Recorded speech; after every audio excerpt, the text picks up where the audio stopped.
Ny olona zany rehefa voan'ny gripa kely ny hery fiarovany ao anatiny dia tranga mety iseho amin'ilay olona rehefa voan'ny gripa dia indray ilay olona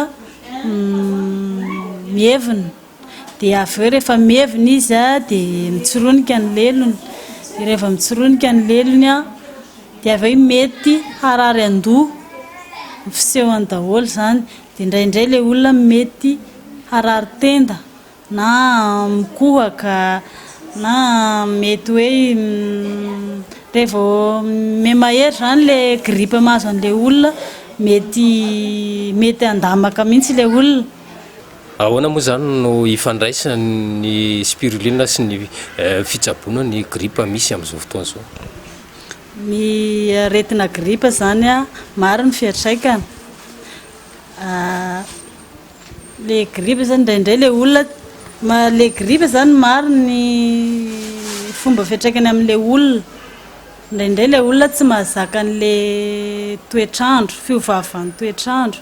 Indraindray ilay olona tsy mahazaka an'ilay rivotra na fofona dia izay mahatonga an'ilay olona voan'ny gripa. Dia le hoentina miady amin'ilay gripa zany raha ampiasa spiruline dia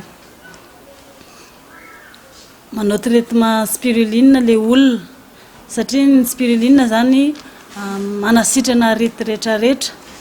Dia raha aretina gripa zany no hiaro ny aretina gripa zany dia spiruline manasitrana. Inona zany ny soroana ny gripa raha ohatra hoe mbola tsy vola olona mba ahafahany manana hery fiarovana mitohatra?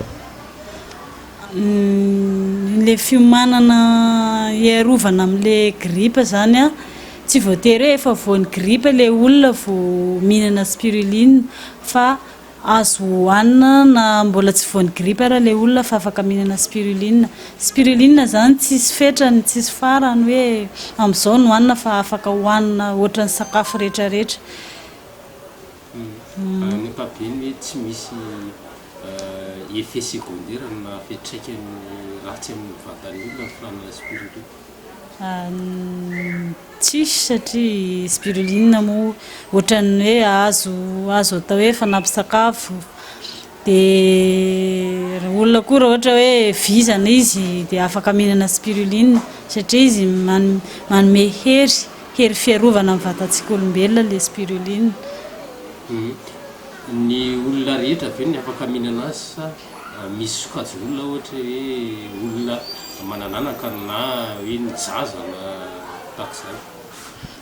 Ny spiruline zany afaka hohanin'olona rehetrarehetra fa raha olona hoe salama ka te hanampy hery fiarovana zany zay raha ohatra hoe ka te hanampy hery fiarovana fotsiny dia afaka mihinana fa raha vao hitsaboana zany ilay izy dia izay vao mila manantona dokotera.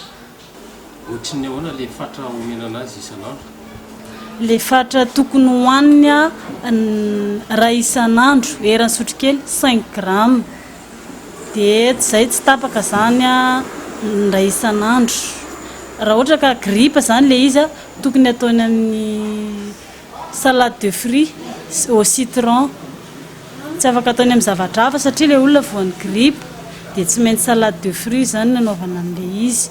Eraky ny sotrokely 5 grammes isan'andro. Izy zany afaka atao intelo isan'andro fa le olona zany tsy ampy vola dia tsy maintsy indray isan'andro zany farafahakeliny. Dia tapitra le ray volana ve dia mijanona sa afaka mbola manodina? Afaka tohizana foana le spiruline. Namandrakizay ara afaka tohizana foana satria ny spiruline miaro aretina rehetrarehetra ao anatintsika olombelona. Inona avy zany no hoe fipetra tsy azo ampiasana ny spiruline ohatra hoe mety hahafaty ny otrikaina ao anatiny? Ry spiruline zany tsy azo hohaniny amin'ny zavatra mafana, amin'ny zavatra mangatsiaka no azo hinanana ny spiruline. Hoe yaourt na jus naturel na salade de fruits.